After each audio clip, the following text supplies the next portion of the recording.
और इसी वजह से इसने यूक्रेन की सेना की नाक में दम कर दिया, क्योंकि सैकड़ों किलोमीटर दूर बैठी रूस की सेना को यूक्रेन के सैन्य अड्डों का पता ऑरलान 10 ड्रोन की मदद से आसानी से चल जाता था, जिसके बाद रूसी सेना अपनी मिसाइलों की मदद से यूक्रेन के ठिकानों को तबाह कर देती थी। पिछले कुछ रोज में रूस ने इसी तरह यूक्रेन के कई हथियार गोदाम बमबारी से नेस्त नाबूद कर दिए। यही नहीं, रूस ने एक के बाद एक कई तेल डिपो को भी निशाना बनाया। माना जा रहा है कि रूस के जासूस ड्रोन ही यूक्रेन के उन ठिकानों की सटीक जानकारी रूसी सेना को भेजते थे, जिसके बाद वो हमलों को अंजाम देती थी।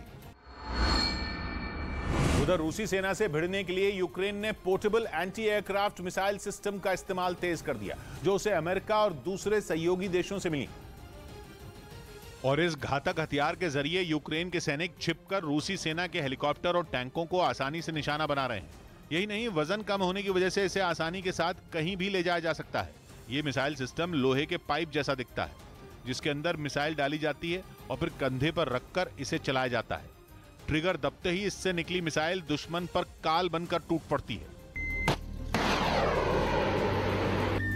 इस मिसाइल सिस्टम के जरिए जमीन से हवा में मार करने वाली मिसाइल के साथ ही जमीन से जमीन पर मार करने वाली मिसाइल भी दागी जा सकती है, यानी हेलीकॉप्टर और टैंक दोनों को तबाह किया जा सकता है।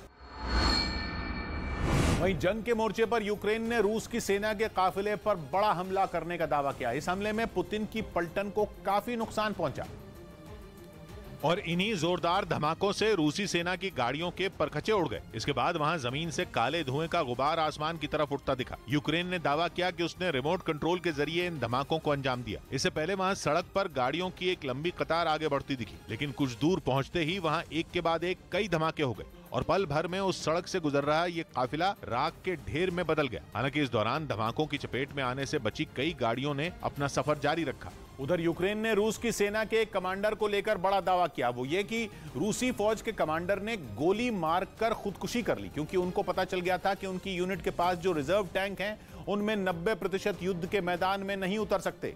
बताया गया कि इस बात को लेकर वो काफी परेशान थे। यूक्रेन ने दावा किया कि रूसी कमांडर को जैसे ही खराब टैंकों की भनक लगी, उन्होंने खुद को गोली मार ली। इस बीच खार्किव के एक गांव से रूस की सेना अपने सैनिकों के शव छोड़कर भाग खड़ी हुई। यूक्रेन का दावा है कि उसने शहर के कुछ गांव को रूस के कब्जे से छुड़ा लिया है।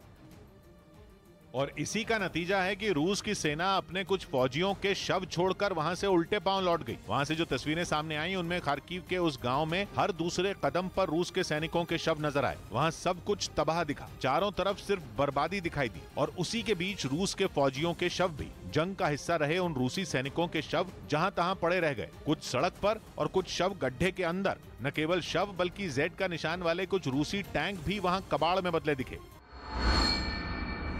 वहीं जंग का एक महीना बीत जाने के बाद भी यूक्रेन घुटने टेकने को राजी नहीं है। वहां देश के अलग अलग हिस्सों में लोग रूस के खिलाफ झंडा बुलंद किए हुए हैं और रूसी फौज को नुकसान पहुंचाने का एक भी मौका नहीं छोड़ रहे। वहां से आए एक वीडियो में सेना की कुछ गाड़ियां जलती नजर आईं। दावा किया गया कि ये रूस की जंगी गाड़ियां थीं, जिन्हें वहां के लोगों ने आग के हवाले कर दिया, जिसके बाद उन्हें आग के गोले में तब्दील होने में ज्यादा वक्त नहीं लगा और फिर वहां चारों तरफ धुआं ही धुआं फैल गया। उधर जर्मनी में जेड निशान के साथ प्रदर्शन करने वालों पर मुकदमा चलाया जाएगा। दोषी पाए जाने पर जुर्माने के साथ 3 साल तक की सजा हो सकती है। ऐसा इसलिए क्योंकि जेड निशान यूक्रेन पर रूस के हमले का समर्थन करता है और जर्मनी इस युद्ध में रूस के खिलाफ यूक्रेन के साथ खड़ा है। इसी वजह से उसने रूस का समर्थन करने वाले जेड निशान के साथ प्रदर्शन करने वालों पर कार्रवाई का मन बना लिया। ये जेड निशान तब चर्चा में आया जब 24 फरवरी को रूस ने यूक्रेन पर धावा बोल दिया। उस दौरान यूक्रेन में दाखिल हुए रूसी टैंकों, ट्रकों और बख्तरबंद गाड़ियों पर जेड अक्षर का कोड लिखा नजर आया, लेकिन कुछ न कुछ बदलाव के साथ। जैसे कहीं पर जेड को सीधा लिखा गया तो कहीं इसे बॉक्स में लिखा गया।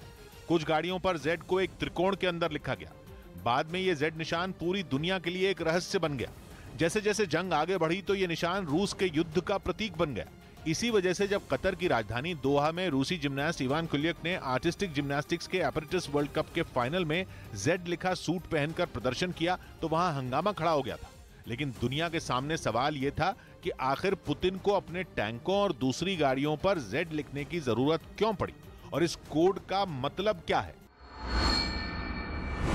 बाद में रूस के हथियारों पर लिखे जेड कोड पर पूरी दुनिया में बहस छिड़ गई। कोड के रहस्य पर कई तरह की थ्योरियां भी सामने आई।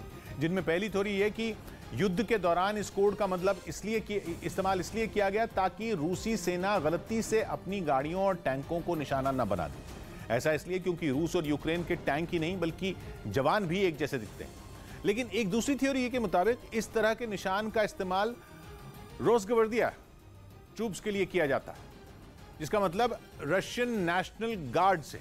ये सेना के जवानों से अलग होते हैं और अपनी हर कार्रवाई की जानकारी सीधे राष्ट्रपति पुतिन को देते हैं। इसी तरह एक और थ्योरी में जेड कोड को यूक्रेन के राष्ट्रपति जेलेंस्की से जोड़ दिया गया, क्योंकि अंग्रेजी में जेलेंस्की की स्पेलिंग जेड से ही शुरू होती है। हालांकि बाद में रूसी रक्षा मंत्रालय की तरफ से यह बताया गया कि जेड कोड का मतलब युद्ध में जीत के लिए है। वहीं यूक्रेन युद्ध के बीच अमेरिका ने रूस को घेरने की तैयारी तेज कर दी, जिसके लिए उसने जर्मनी में अपनी नौसेना के 6 खतरनाक EA-18 ग्राउलर लड़ाकू विमान तैनात कर दिए, जो इलेक्ट्रॉनिक युद्ध में माहिर माने जाते हैं और करीब 50,000 फीट की ऊंचाई पर उड़ान भरते हुए दुश्मन के एयर डिफेंस सिस्टम को ध्वस्त करने की ताकत रखते हैं। इनके साथ ही इन्हें उड़ाने में महारत रखने वाले अमेरिकी नौसेना के 240 जवानों को भी जर्मनी भेजा गया। हालांकि अमेरिका के रक्षा मंत्रालय पेंटागन ने यह साफ कर दिया कि इनका इस्तेमाल यूक्रेन में जंग लड़ रही रूसी सेना के खिलाफ नहीं किया जाएगा। उसने यूरोप में नेटो देशों की सुरक्षा मजबूत करने को इनकी तैनाती का मकसद बताया, जिन्हें 2009 में अमेरिकी नौसेना के बेड़े में शामिल किया गया था। और ये लड़ाकू विमान high speed anti radiation missile से लैस है, जो किसी भी एयर डिफेंस सिस्टम से आ रहे रेडियो सिग्नल का पता लगाकर उसे अपना निशाना बना लेती। इसके साथ ही इस विमान में लगा जैमर दुश्मन के रडार को भी ठप कर देता है, जिसकी वजह से ये उनकी पकड़ में नहीं आ पाता। यही नहीं, ये लड़ाकू विमान करीब 2000 किलोमीटर प्रति घंटा की रफ्तार से उड़ान भर सकता है और टैंक फुल होने पर यह जेट करीब 1600 किलोमीटर की दूरी तय कर लेता है। उधर अमेरिकी राष्ट्रपति बाइडेन अब व्लादिमीर पुतिन पर दिए कसाई और सत्ता वाले अपने विवादास्पद बयानों पर अड़ गए। वो भी तब जब फ्रांस के राष्ट्रपति मैक्रोन समेत कई देशों के नेताओं ने बाइडेन के बयान की आलोचना की थी। लेकिन इस आलोचना का असर बाइडेन पर नहीं पड़ा और उन पर पत्रकारों के सवालों की बौछार हुई तो वो फिर उलझ गए। यही नहीं, उन्होंने माफी मांगने से भी इनकार कर दिया। पिछले 4 दिनों से व्हाइट हाउस और पूरी अमेरिकी सरकार बाइडेन का बचाव करने उतरी हुई है, पर यह बवाल फिर भी नहीं थमा। अब तो उन्होंने अपनी ही सरकार की मुश्किल और बढ़ा दी और पत्रकारों के सवालों का जवाब देते हुए बाइडेन ने पुतिन को बुरा आदमी तक कह दिया। साथ ही दोहराया कि ऐसे बुरे आदमी को सत्ता में रहने का कोई अधिकार नहीं है। हालांकि वो कई बार सफाई भी देते दिखे। तो दूसरी तरफ पुतिन पर बाइडेन के लगातार जबानी हमले भी जारी हैं। असल में बाइडेन ने पिछले हफ्ते पोलैंड में पुतिन को कसाई कह दिया था और उनकी अगुवाई वाली सरकार का भी विरोध किया था। अब जब बाइडेन ऐसे बयान देंगे तो रूस जैसे ताकतवर देश का भड़कना भी लाजमी है।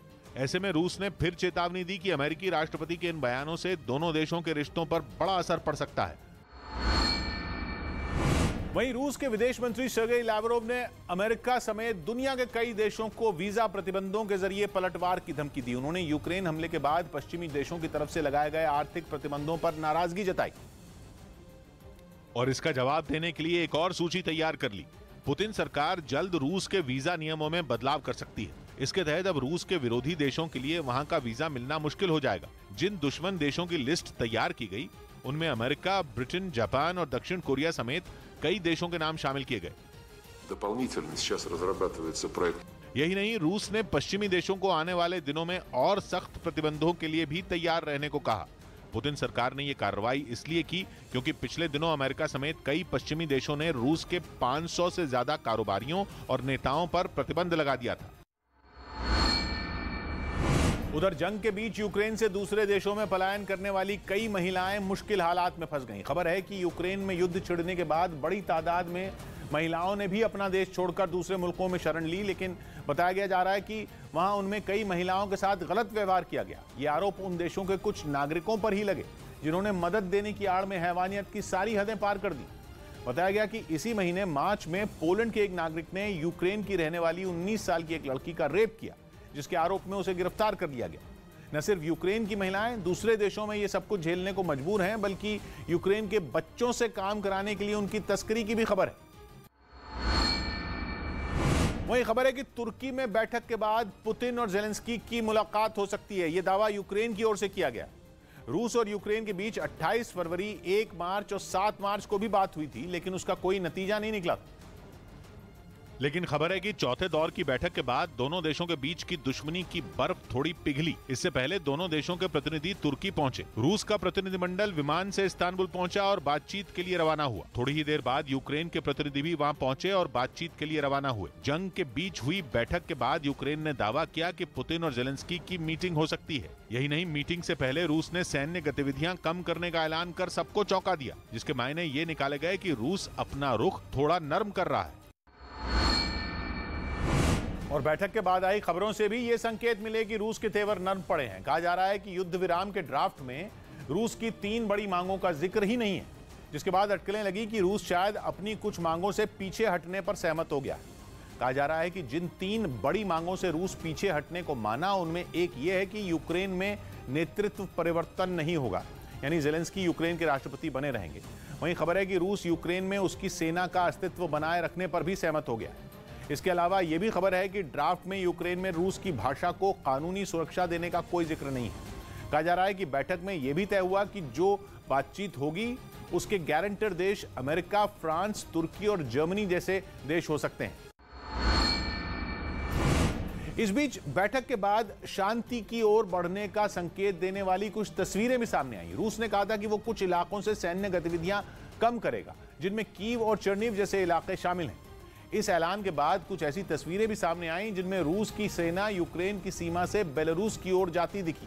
इन तस्वीरों में रूस की सेना के जवान टैंकों पर चढ़कर आगे बढ़ते दिखे। माना जा रहा है कि ऐसा उन्होंने रूस के उस ऐलान के बाद किया जिसमें उसने कहा कि वो कुछ जगहों पर सेना की मूवमेंट घटाएगा।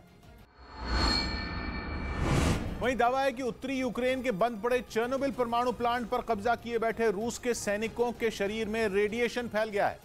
1986 में चेर्नोबिल परमाणु प्लांट में एक भयानक हादसा हुआ था, जिसके बाद से वहां आज तक रेडियो एक्टिव पदार्थ लीक हो रहा है। इसलिए चेर्नोबिल प्लांट के रेडिएशन लेवल को लगातार मैनेज किया जा रहा है। इस काम के दौरान पिछले महीने 24 फरवरी को रूस ने यूक्रेन पर हमले के पहले ही दिन चेर्नोबिल प्लांट को अपने कब्जे में ले लिया था। और फिर जो तस्वीरें सामने आई थीं, उनमें चेर्नोबिल प्लांट के पास रूस की सेना के टैंकों और बख्तरबंद गाड़ियों का डेरा नजर आया था। अब दावा किया जा रहा है कि रूस के सैनिक बिना किसी सुरक्षा के ही चेर्नोबिल प्लांट के बेहद खतरनाक हिस्से में घुस गए थे। माना जा रहा है कि रफ्तार से दौड़ती रूस की सेना की गाड़ियों की वजह से चेर्नोबिल प्लांट की जमीन पर पड़ी रेडियो एक्टिव धूल हवा में उठी थी और उसमें सांस लेने के कारण रेडिएशन रूस के सैनिकों के शरीर में घुस गया। ये दावा यूक्रेन के उन 2 कर्मचारियों ने किया है जो रूस के हमले के वक्त प्लांट में ही काम कर रहे थे। रूस ने एक दिन पहले अपने जंगी ठिकाने पर हुए हमले का बदला लेने का दावा किया, जिसका वीडियो रूस के रक्षा विभाग ने जारी किया। इसमें रूस के हेलीकॉप्टर मिसाइल बरसाते नजर आए, जिनका निशाना था यूक्रेन का एक तेल डिपो। हालांकि यह हमला कहां हुआ इसकी जानकारी अभी तक नहीं लग पाई, लेकिन रूस की तरफ से जारी किए गए वीडियो में मिसाइलों से लैस उसके हेलीकॉप्टर उड़ान भरते दिखे, जिन्होंने तय ठिकाने पर पहुंचकर निशाना साधा और आसमान में मिसाइल दागी। आसमान से रोशनी का एक गोला जमीन की तरफ बढ़ा और उसके जमीन छूते ही वहां जबरदस्त धमाका हो गया। रूस ने दावा किया कि जो तेल डिपो उनकी मिसाइल का शिकार हुआ वो यूक्रेन की फौज के लिए काफी अहम था। Вечером 28 марта высокоточными крылатыми ракетами воздушного базирования уничтожено। एक दूसरे वीडियो में वहां कुछ बख्तरबंद गाड़ियां भी नजर आईं, जिनके बीच मिसाइल गिरते ही वहां धुएं का गुबार छा गया। और यही वजह रही कि जब खाने में जहर मिलाने की साजिश सामने आई तो हड़कंप मच गया। जिन लोगों को जहर देने की कोशिश की गई उनमें रूसी अरबपति रोमन अब्रामोविच भी शामिल। शांति वार्ता में शामिल लोगों को जहर देने का दावा अमेरिकी अखबार द वॉल स्ट्रीट जर्नल ने किया और अपनी एक रिपोर्ट के जरिए इस पूरी जहर वाली साजिश का पर्दाफाश कर दिया। बताया गया कि कुछ हफ्ते पहले रूसी कारोबारी रोमन अब्रामोविच को यूक्रेन की राजधानी कीव में हुई एक बैठक के बाद जहर दिया गया था। वो यूक्रेन में जारी जंग के बीच एक पीस मेकर के तौर पर काम कर रहे थे। मतलब वो दोनों देशों में युद्ध रोकने के लिए समझौता कराने की कोशिश कर रहे थे। द वॉल स्ट्रीट जर्नल की रिपोर्ट में इस बात का जिक्र किया गया कि एक प्रतिनिधिमंडल यूक्रेन पर रूस के हमले को खत्म करने के लिए मार्च महीने की शुरुआत में कीव पहुंचा था, जिसमें रूसी कारोबारी रोमन अब्रामोविच और यूक्रेन के सांसद रुस्तम उमेरोव समेत 2 और अधिकारी शामिल थे।